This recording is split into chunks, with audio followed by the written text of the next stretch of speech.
Bienvenue sur votre chaîne Savoir-faire digital. Dans la vidéo 5 sur les bases de données SQL, nous avions vu comment utiliser les opérateurs logiques dans la closeware. Avec cette vidéo, nous allons utiliser l'instruction SQL insert un tout pour insérer de nouvelles lignes de données dans une table d'une base de données. L'instruction insert un tout est utilisée pour insérer de nouveaux enregistrements dans une table. Il est possible d'écrire l'instruction de deux manières. Pour la première manière, spécifier à la fois les noms de colonnes et les valeurs à insérer.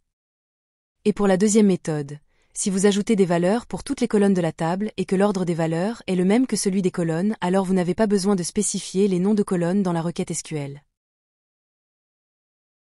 Maintenant est venu le temps de la démonstration. Voilà, avec cette démonstration-là, nous allons voir comment utiliser l'instruction SQL insert into. Alright. Donc, pour cette démonstration-là, la première des choses que nous allons faire, c'est d'abord, on va créer une nouvelle base de données parce que nous ne voulons pas changer, en fait, les données qui existent dans nos bases de données expérimentales. Donc, pour ce faire, nous allons d'abord créer une nouvelle base de données vide que nous allons appeler savoir-faire DB pour savoir-faire database. Après, nous allons aussi créer une table dans cette base de données-là que nous allons appeler la table des clients ici. Donc là, vous allez voir que nous avons ici une instruction SQL qui nous demande d'utiliser la nouvelle base qui est créée. Hein. Donc ici, c'est la commande qui nous permet de créer une base de données dans SQL. Donc c'est create database et puis vous donnez le nom de votre base de données. Voilà, après avoir créé la base de données, là, nous allons créer en fait une table, hein, mais nous allons créer la table dans la base de données qui a été créée. C'est pourquoi nous utilisons ici l'instruction use sfdb. Donc, et voilà ici l'instruction qui nous permet de créer en fait la table. OK? Donc, on fait create table client. Donc, on crée ici la table des clients. Maintenant, comme vous le voyez, dans cette table-là, nous avons 1, 2, 3, 4, 5 champs. Donc là, on voit qu'il y a un champ que nous appelons ID ou bien identité. Donc, son type sera un entier. Et puis, nous avons le champ nom. C'est tout simplement, en fait, le nom du client. Donc, son type sera une chaîne de caractères. Donc, on dit que par défaut, 100 caractères. Donc, il y aura aussi le champ adresse.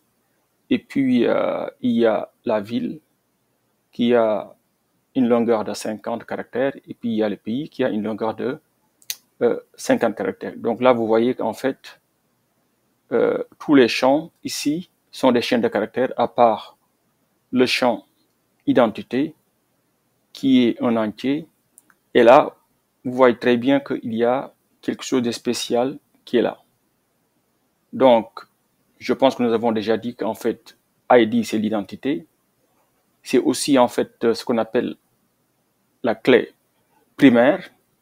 Et aussi ici, on fait ce qu'on appelle auto-increment. Donc, bon, ça dépend parce que comme nous l'avons dit avant, dans SQL, il y a plusieurs versions de SQL. Là, nous sommes en train d'utiliser en fait la version SQL de Microsoft.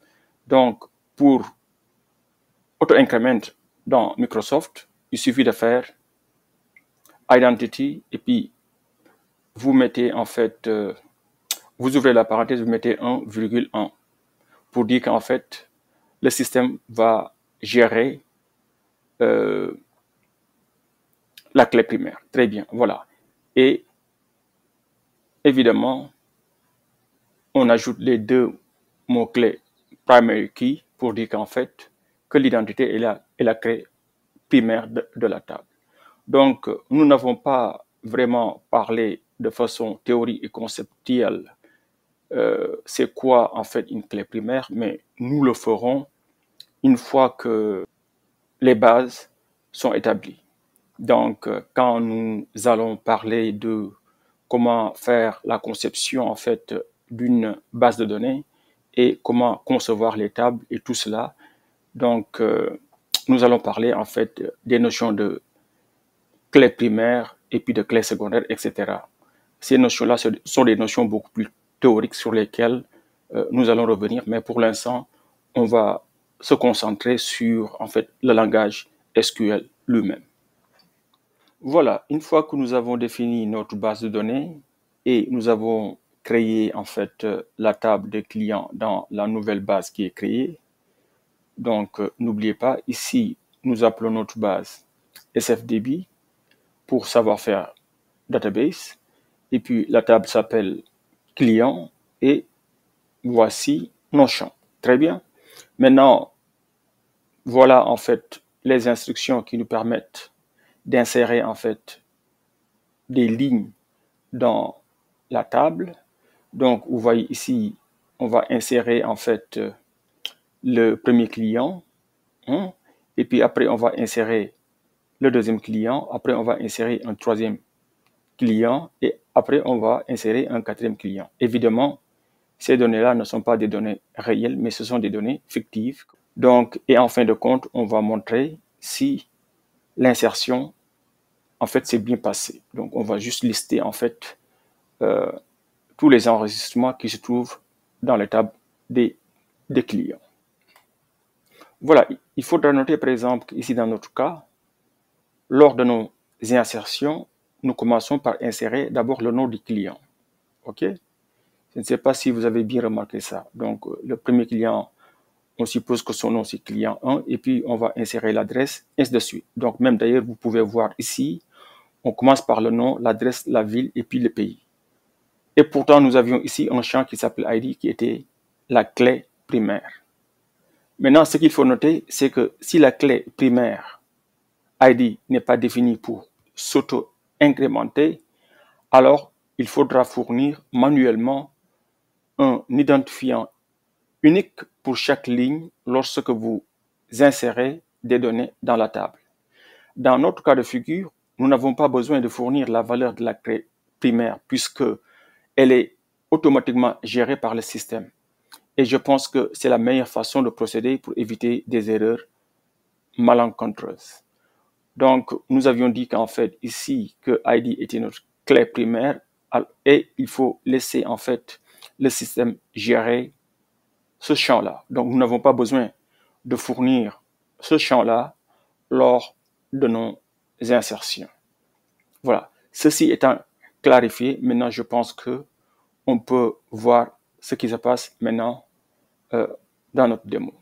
Donc, là, on va d'abord exécuter on peut tout exécuter en fait d'un seul coup, mais on va faire cela étape par étape pour voir ce qui se passe à chaque instant. Donc, on va exécuter d'abord l'étape de la création de la base de données. Donc, là, je vais exécuter. Donc, là, en fait, mon serveur n'est pas connecté, donc je vais me connecter d'abord. Donc, là, je suis connecté et il me dit quoi? Query executed successfully, ici en bas. Donc, vous voyez ici avec le green check.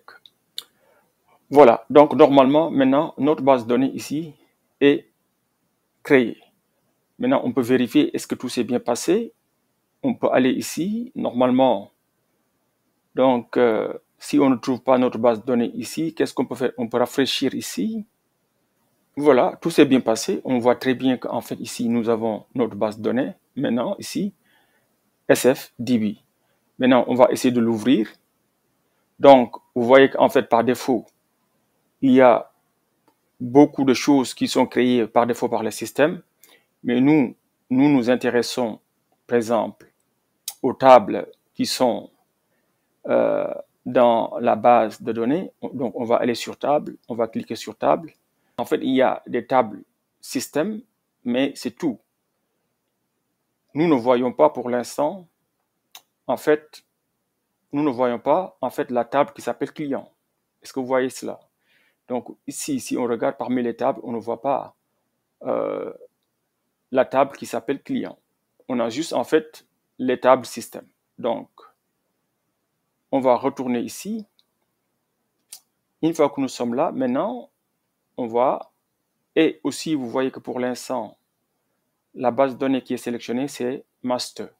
Maintenant, si on sélectionne uniquement Use SFDB et puis là, j'exécute, vous voyez automatiquement que ici maintenant, la base de données qui est sélectionnée, c'est SFDB. Très bien.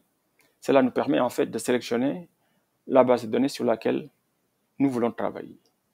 Voilà, maintenant on va exécuter ici la création en fait de la table client. Donc on va revenir ici. Là on voit qu'en fait pour l'instant on n'a pas la table client, on a juste les tables système. Donc je reviens ici, je sélectionne la création ici. Donc je vais exécuter ceci. Donc normalement tout s'est bien passé. Je vais tester encore.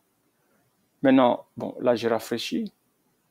Maintenant, si j'ouvre mes tables, normalement ici, voilà, j'aurai ici en fait maintenant la table des clients qui est là. Est-ce que c'est clair? Voilà, et quand maintenant vous ouvrez cela, maintenant ça c'est les colonnes de la table. Quand je clique sur ça, vous voyez très bien, ID, c'est bien notre clé primaire. Donc vous voyez très bien qu'en fait son type c'est un entier et ce champ-là ne peut pas être nul. Donc, lors de l'insertion, il faudra nécessairement fournir une valeur. Mais, comme dit tantôt, ceci n'est plus notre problème puisqu'en fait c'est auto-increment, donc le système va s'occuper de cela. Donc, il y a maintenant ici le nom qui est là, qui est une chaîne de caractères qui a une longueur maximale de 100, et on dit que ce champ-là peut être nul. Cela veut dire qu'en fait, si on ne connaît pas le nom du client, on peut laisser cela vide et le jour où on saura le nom, on va faire ce qu'on appelle update. L'adresse, c'est pareil que le nom. La ville, c'est pareil que le nom, à part que la longueur, c'est la moitié. Au lieu de 100 caractères, on va mettre seulement 50. Et pour le pays, kiff kiff, pareil que la ville. Très bien. Maintenant, il y a ici aussi ce qu'on appelle les clés, mais pour l'instant, on n'a que en fait la clé primaire, ok, qui est le champ ID. Mais très bien, maintenant on peut fermer ce volet-là. Voilà, maintenant notre base est créée, la table est créée. Maintenant, on va insérer ces données-là. Donc, on va insérer en fait 4 lignes de données pour 4 pays différents. La première ligne pour le Sénégal, la deuxième pour les États-Unis, la troisième ligne pour le Canada et puis la quatrième ligne pour la France. Donc, on peut sélectionner par exemple ces lignes de code-là. Et là, je vais cliquer sur Execute. Normalement, tout s'est bien passé. Donc, et pour vérifier si tout s'est bien passé, il suffit tout simplement de lister les éléments qui sont dans la table des clients. Et pour cela, je vais sélectionner cette ligne-là et je vais exécuter cela. Normalement, tout s'est bien passé.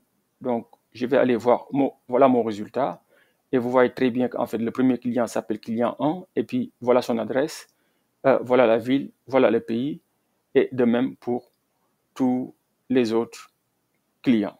Donc, avec cette démonstration-là, nous venons de voir comment créer en fait une base de données vide, comment en fait utiliser cette base-là, ou bien si vous voulez, comment la sélectionner, comment y créer en fait une table qui a plusieurs champs avec un champ dédié qui est la clé primaire qui s'auto-incrémente et nous avons vu comment insérer en fait euh, les lignes de données dans la table et nous avons aussi précisé que par exemple si nous avons une clé primaire qui s'auto-incrémente, nous n'avons pas besoin de fournir la valeur de ce champ-là puisque le système va s'occuper de cela. Par exemple, si nous revenons ici, vous avez bien vu qu'en fait, c'est le système qui a donné identité 1, 2, 3 et 4 parce que nous n'avons fait qu'insérer en fait les autres champs. Le système va incrémenter à chaque instant de 1 en fait l'identité du client.